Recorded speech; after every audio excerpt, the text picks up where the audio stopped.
A title awarded in the Netherlands will tell you all about the improbable comeback. And interim voting reports for the NPB All-Star team have come out. We'll tell you who the top vote getter was. And spoiler alert, he was top in both leagues. And a managerial appointment for an international baseball powerhouse in the WBC. The Netherlands has a new manager. We'll tell you who it is and what his prospects are looking like on this week's episode of the International Sports Report.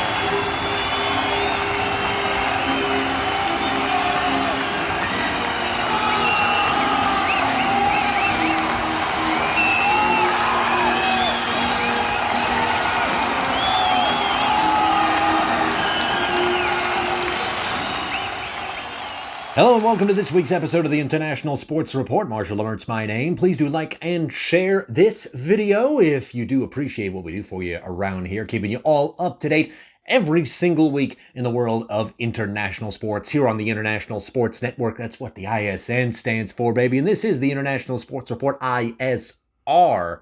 That's your acronym lesson for the day. I'm flying solo throughout most of this, but I will be checking in with my buddy MG for a quick wrap-up of the Emilia-Romagna Grand Prix, or as everybody just calls it for some reason, and I'm not sure why it's just not called the Imola Grand Prix, Imola, or as otherwise known to McLaren fans, the worst race of the entire season. And this year was no different. MJ's going to wrap up his thoughts, and we'll check in with him a little bit later on in the episode. But first things first, we're going to give you a super short and sweet, but not to worry, still informative and to the point look at the news and numbers from the world of international sports this week before we get back to business next week. And yes, my office does look a right mess. Thank you for noticing. It's been a little bit of a crazy week, but hey, life happens, and you know that watching this at home. That is in part why we provide this service for you. All right, our top stories of the week.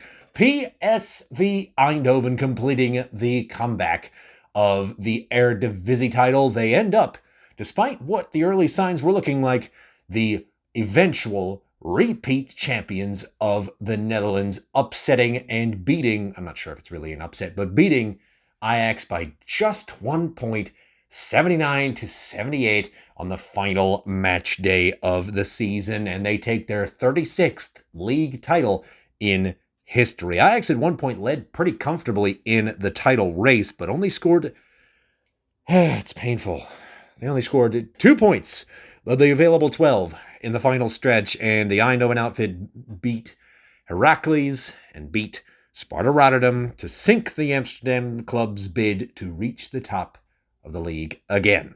Champions League football has been achieved for Ajax, but they will have to find a new coach to take them to the top of the mountain, as Francesco Ferrioli has decided to step aside and move on for greener pastures. I think there is a pretty prevailing sentiment as to who the next coach of Ajax is going to be, but we don't deal in rumors on the International Sports Network. We do deal in absolutes wherever possible. So we will see if Erik ten Hag ends up with the job when the dust settles in Amsterdam. Switching to the world of baseball, NPB All-Star voting is open until the 22nd of June, but if you're not Japanese, don't bother voting, unfortunately, because it is not for the foreign fans, but NPB gonna NPB, what we gonna say? The All-Star Series starts on the July 23rd, but the league has released an interim voting report to tell us who the top vote getters are at every position, and the name might surprise you. And as I said in the open, this man was the top vote getter between both leagues, and his name is Shota Morishita.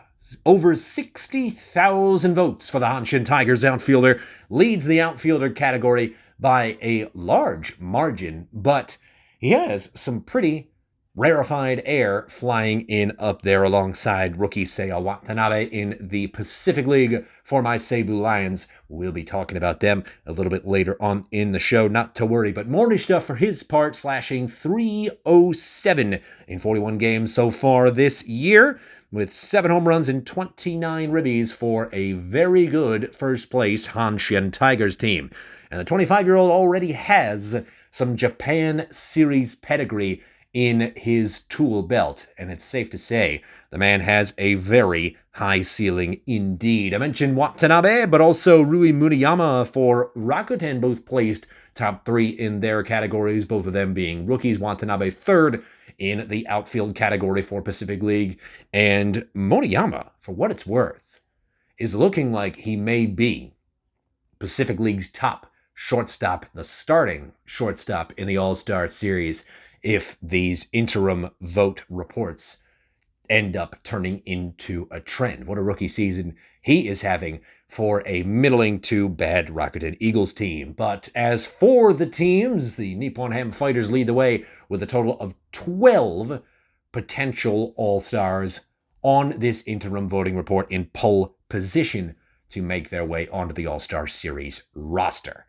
In our final top story, then, we stay in the world of baseball, and we tell you that the Netherlands, speaking of it, in the world of football, will have a new manager for the WBC in 2026. Hans Leemans stepping down after a storied career managing the Kingdom's national team, and he will make way for his bench coach, a potential Hall of Famer and a legend of the island of Curacao, and the Atlanta Braves, Mr. Andrew Jones. He has been on Millington's staff for the last 2 iterations of the tournament, but this will be his first in a managerial capacity. So we will see how he does, and we'll see if the team is mostly made up of Curaçaoans and not folks from the Netherlands on the European continent. That's usually how it goes, but I don't know. The Hankball Hoof class has been producing some very interesting, new, fresh talent over the course of the last few years, so we'll see how that roster shapes up. I would be very anxious to see. Without much further ado, we got to go to our tables because you know what time it is. Here's the scoreboard for the games of the week from last week's episode on the 13th of May. Starting in England, Chelsea versus Man United. It finished 1-0 in favor of the Blues. Mark Cucurella buries Man United in the 71st minute to draw even with Newcastle on 66 points going into the final match day of the season. The final Champions League place is up for grabs. In the Netherlands, of course, too little too late for Ajax. They do beat Twente 2-0, but unfortunately, it just wasn't in the cards as PSV beat Sparta Rotterdam, sinking Ajax's title chances, and that is season over in the Netherlands. It is far from over in Italy. It's going to come down to the final match day of the season, as a matter of fact. We had Inter and Lazio as your game to watch last week. 2-2 draw between those two clubs. Jan Bisek and Denzel Dumfries finding the net for Inter, but the defense was unable to contain the Spaniard Pedro, and it ends level between Inter and Lazio. But fortunately for Milan, Napoli drew as well. Inter wins and Napoli loses next week, or I should say this coming week. The title is theirs. Napoli wins, the title is theirs. Inter draws and Napoli loses, it will be Inter on goal difference. Season over in Germany, and a good swan song for Thomas Müller as Bayern Munich sees off Hoffenheim 4-0. Goals from Michael Olise, Kane, Kimmich, and Gnabry finding the net. And that is the end of the Bundesliga season in 2025. Switching up to the world of baseball, we had the midweek series as your game to watch last week between the Fighters and Buffaloes. The Fighters win the series 2-1. The Fighters put up 7 runs to back Hiromi Ito against Aaron Curry in Game 1. 7-0 Fighters was the score in that one. Game 2, Buffaloes bounced back with Hiroyu Miyagi going a strong 6 with backing from Kotaro Kurabayashi and Taishi Hirooka, who combined for 6 RBIs between them, 9-5 Buffaloes to even the series. But the Fighters respond, blowing out the Buffaloes 7-0 again in Game 3. Huge day from Yuya Gunji, who goes 2 for 4 with 4 runs batted in and a walk. In the KBO Weekend Series, Eagles versus Landers, rain causes a series split for the Landers and Eagles. Game 1 rained out, but in Game 2, Cody Ponce doing just Cody Ponce stuff, striking out literally 18 batters. He is a cheat code in this league, and he outduels former Cardinal Kim Kwang-yun. Choi Jae-hoon gets the deciding RBI, and the Eagles win Game 2, 1-0. But the Landers respond in Game 3 by backing Moon Sung-won with 7 runs, including 3 from a home run by Ko Myung-jun in the 8th inning. And in the CBPL Weekend Series, Lions versus Hawks series sweep for the Uni Lions. Yohander Mendez goes 6 strong for the Lions, and Engineers alongside his bullpen a 6-0 blowout in Game 1. Chu Chi-cheng gets 3 hits in that game. They survive a scare in Game 2. Hawks look much better in that one. 7-5, and TSG led that one going into the top of the 9th inning until Lin Shi-chang gives up 3 hits in the 9th to concede the game to the Lions when the Hawks offense does absolutely nothing. Lions win 8-7. Hawks managed 12 hits in Game 3, but only 3 runs, and again their bullpen lets them down. Crooked numbers in the 4th, 5th, and 9th for the Lions. Sweeps the Hawks out 6-3, your final in Game 3 in the CBPL. Let's switch to our standings, and we're going to be skipping a few tables as we've had 2 finishes, 2 seasons over the course of the last few days. No more Eredivisie table for right now, and no more Bundesliga table for right now. We start in England. There is the Premier League table going into the final day of the season. And Liverpool naturally got things locked up, and that's why they're playing so horribly, and that's what I am telling myself. Arsenal in a lock for 2nd place. Man City has stormed up and taken 3rd for themselves, but 4th and 5th is where it gets interesting. Newcastle United and Chelsea level on goal difference and points. That final Champions League place is going to come down to the final day of the season. Relegation teams set, obviously, so we won't need to go into those. Let's go to the other football table. It is looking mighty tight at the top there. Just 1 point separating those 2 clubs, Napoli and Inter, 79-78. The Naples outfit leads. Atalanta has 3rd place locked up, but Juventus might slip depending on how things go on the final day, and Roma may charge and take that place for themselves. So too Lazio. So it will be a very interesting and action-packed final day in Serie A. Relegation not quite set yet, as Lecce may fall into 18th if Empoli finds a way to win.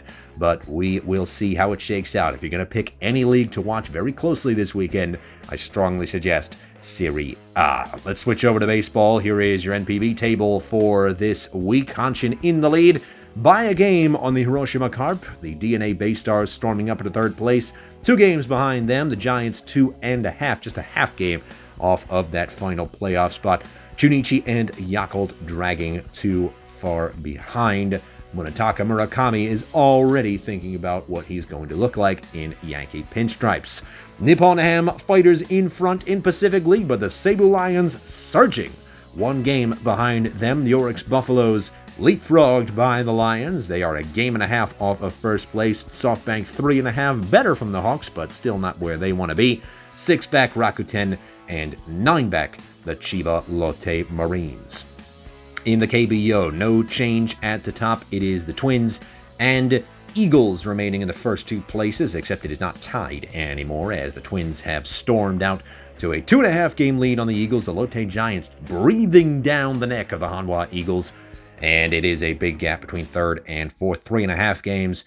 Big gap relatively, that is. SSG Landers in 4th, and then 1 game separating the Landers and the KT Wiz in 5th, and the bottom feeders remaining the same. Really, really tough year for the Kia Tigers, though, as that place is starting to stick out. Finally, in baseball, the CBPL table looks a little something like this. The Uni Lions remaining in front with the Waitron Dragons breathing down their necks. 2.5 games separating 1 and 2, and the brothers remaining in a healthy third-place position. 4, 5, 6 Monkeys, Hawks, and Guardians, same as last week. And now your games of the week ahead, our final match days of the year in England and Italy. We start in the Premier League this Sunday, May the 25th at 11 a.m. It is Newcastle and Nottingham Forest. Pressure's on for Eddie Howe's men now. Champions League football on the line. Equal with Chelsea on goal difference and points, as we said a little bit ago. Win by more than 1 goal, and it's theirs. But they'll have to do it against a very scrappy Everton team.